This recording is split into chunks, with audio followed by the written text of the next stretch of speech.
The Astronomer CEO is caught on the kissing cam with his mistress, and the internet goes crazy. Now, I think I know why. Down deep in the cockles of their heart, it's hard to lie to our soul, and we all know this is wrong. So, sorry, Andy, you can't just live your truth because Jesus was right. That which is spoken in the dark will be shouted from the rooftops. Yes, you had love in your hands, and you gave it up. And we'll talk about that today on the show. Welcome. My name is Reed Uberman. Don't forget to like, share, and subscribe. And if you don't want to be exposed on this show for not being a subscriber, there is only one solution, and that is to mash that button and subscribe to the show.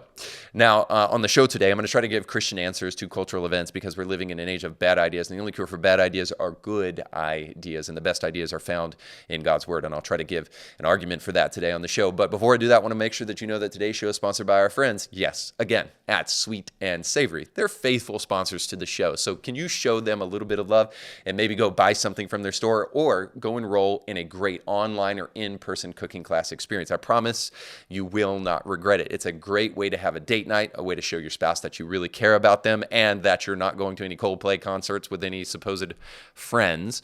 It's a great way to have a group outing, whatever you want to do. This is a great company that cares about the things that you care about. They share your values. Great Christian friend of ours and of the show. And so show them a little bit of love. Go over to sweetandsavoryclassroom.com. And when you check out, use the promo code IndieThinker for a discount on your order. Now, the internet went absolutely nuts when the CEO of Astronomer was caught cuddling, let's say, with his mistress from work. Since that time, it has been revealed that the woman with him was I think the director of HR, and then they had a friend who's caught on camera kind of nervously laughing at the fact that they were just caught. But you need to see the reaction of this CEO and his employee in order to really take in and behold the glory of this really disgusting act. So here's that. Yeah. Oh, look at these two. All right, come on. You're okay? Oh, what? Either they're having an affair or they're just very shy. I'm not quite sure. Now, since this clip was released, the spouse of this CEO changed her last name on Facebook, which we all know what that means.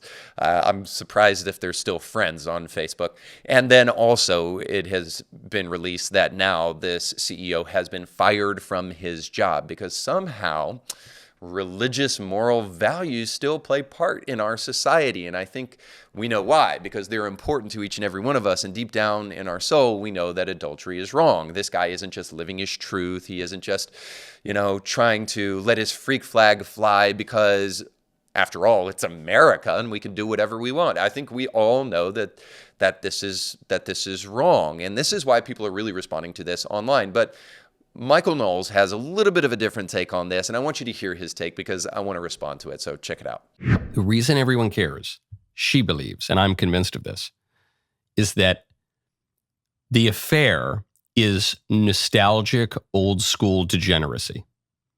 That's why. That it's in a way, it gives us a warm and fuzzy feeling looking at this terrible, sinful degeneracy because it's terrible and sinful within old school bounds. It's a normal-looking guy and a normal-looking woman having an affair, then getting caught and feeling shame and trying to hide it.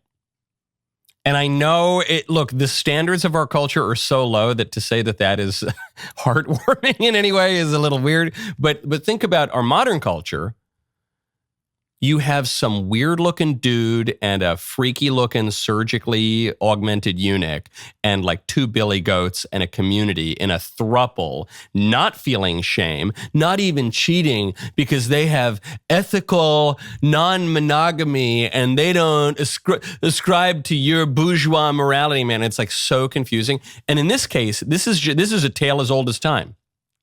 Good-looking CEO sleeps with the secretary, in this case not the secretary, but someone under him, a head of HR, and they're going to a concert, and they're not doing anything obscene exactly. They're just kind of hugging and having this weird kind of oddly romantic affair and then getting caught, feeling shame, trying to hide it. It's all terrible. It's all sinful. It's all completely degenerate. But it's familiar. You actually think, remember when degeneracy was like that? Now it's almost unrecognizable. It's almost inhuman. You look at degeneracy now and it involves like weird orgies in Caribbean islands and internet and hard drugs and absolute shamelessness. And wow, if only we could go back to the days when adultery were simpler. Okay, so Mike is being a little tongue-in-cheek here. I honestly don't think that he's pining for the days where our vices were a little bit more civil, let's say, or that we were a little bit less sanguine about moral depravity. I don't really think he wants that, but he is alluding to something that I think he really does believe deep down, which is that these simpler kind of vices aren't as bad as the things that we're seeing now. But I have a little bit of a different thought, and that is simply that the vices that we see in our present are a direct result of what we just saw on that kissing cam. And no, not two people being embarrassed that they were at a Coldplay concert, but two people being embarrassed because they were engaging in a truly shameful act. So this act did not just embarrass this couple, and it wasn't just shameful. It broke up a marriage, but it didn't just do that. Most importantly, I would say it broke up a family. And now 2 kids will grow up without their father in the home because this man decided to break his marriage vows. So what I see on display at this concert is a living representation of the morally reprehensible age in which we live, because I blame fatherless homes for much of this. See, the young person shaking their fist at God and shaking their fist at their daddies and their mommies and the institution of the family are nothing more than a bunch of people who have lost hope and hope. And why wouldn't they? Because after all, we as a society have done everything we can in past generations to mock and destroy and to tear down all of the institutions in society so that we really have nothing that we can hold on to. And then our society now is redefining morality constantly such that we have nothing to stand on anymore. So of course, we will resort to any number of crazy things in order to try to glom onto something that will provide meaning and hope for us in this life. But God has always had the answer for that. We've only tried to screw around with it and think that we wouldn't face the repercussions. But of course, we have, and this is why I say that progressivism is nothing less than the act of cutting off your nose to spite your face. And we're seeing the repercussions of fatherless homes and broken homes all around us today. So I'm going to show some pictures on the screen, and I want you to question, where did this come from? So this young blue-haired girl, where did that come from? Well, I would argue that it came from a girl with daddy issues. Now, what about this guy? You might know him as Andrew Tate. I know him as the guy that exploits girls with daddy issues that turn to OnlyFans. So yes, fatherless homes is what created Andrew Tate. And then what about this guy, Jake Paul? He has a penchant for fighting older people, maybe father figures. By the way, Shane Gillis had a great joke about this at the ESPYs. Sugar Ray, you're the man, but in 10 years, Jake Paul is going to try to knock you out, so take it easy.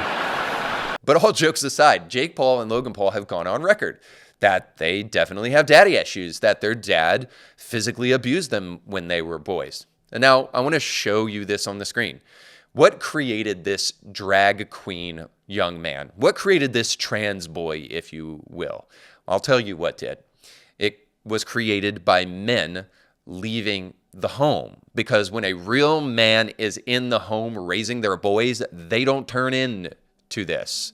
Now, I understand there's exceptions on both sides of this, that you can do your best as a dad and still you can find that your kids get swallowed up in the gender ideology of their time. And then you can also be a really sucky dad and you can create a great kid. But by and large, I think we all know that those are exceptions to the rule, that a boy especially, and young ladies, they need their father in the homes. So by and large, this is an issue of fatherlessness. And what do you think created this in our society? Okay, so that's a picture of Bill Maher, and obviously I'm referring to pot. Pot created Bill Maher. So maybe daddy issues didn't create Bill Maher, but by and large, so many of the things that we're seeing right now were created by the absence of fathers in homes raising their children.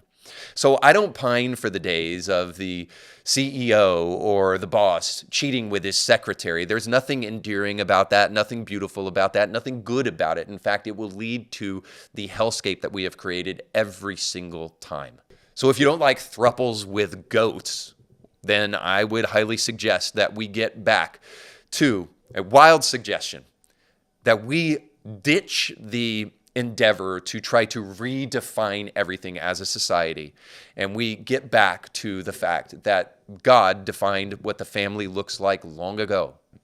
God said in Genesis, and Jesus reiterates it in the Gospels, that God intended for one man, to be with one woman for life in the boundaries of marriage, and that no one should ever separate that. Even a gay activist that comes along and tells us how great it is that he gets to redefine marriage for all of society. How about no, Scott? Okay? So rest assured, modern man hasn't progressed beyond God or the need for God. All they've done is they've drawn a crooked line and tried to convince all of us that it's a straight line. Maybe, just maybe, there is no such thing as objective truth if you do not house it or ground it in the objective reality of a transcendent God that calls us all to obey that truth, whether we like it or not. Maybe we cannot truly create a society dedicated to our own arbitrary whims and our personal desires. Maybe we don't get to redefine what marriage and family looks like just because we think we've progressed beyond it. Maybe there are repercussions for all of that, and we are experiencing them right now. God is gracious enough to give us the freedom to choose. But in the choosing, if you choose wrong, he also is gracious enough to allow you to reap the consequences, the reward of your backwards way of thinking. For far too long, Christians have been silent on these issues and allowed people to say, well, you're just being intolerant or hateful because you say I can't redefine an institution that is fundamental to society. No, how about this? How about this? Maybe you should leave it alone. And when you try to screw with precious things, you deserve to get whatever kind of kickback comes your way. And of course, I'm talking about this in the sense of logical arguments and refutations and Christians saying, no, that's just a depraved and shameful act. Maybe those still exist. And maybe when we root our understanding in a holy God, it matters. Because maybe when he's looking, it does change our behavior. Because when that CEO found that people were looking, boy, it sure changed his. Oh, look at these two. All right, come on. You're okay?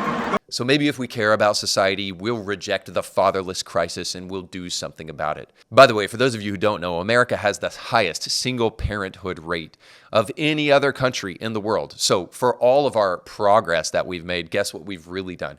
We've just gone about destroying institutions like the family and destroying the lives of children as a result. So maybe if we really care about society, we'll reject all the goons who try to come around and blackmail us by telling us that we need to get with the times. And we'll reject all forms of modern morality as nothing less than a bunch of sophists pretending to know what they're talking about. We'll reject the idea that Christianity is just simply stuck in the past and not actually the cure for what's really going on around us. And we'll start fixing the fatherless crisis that is wrecking homes and wrecking lives. Maybe we'll get like Athanasius and we'll say, if the world is against the truth, then I am against the world. It'd be nice to have some men who finally stood up for the truth. All right, thanks so much for watching. Don't forget to like, share, and subscribe. If this show was beneficial to you, you'll love becoming a member over at indiethinker.org/support, where you can gain access to wonderful podcasts like this, audiobooks, ebooks, movies, documentaries, and so much more to help you take your Christian worldview to the next level. Don't forget to check out the sponsors down below in this podcast, but most importantly, go with God.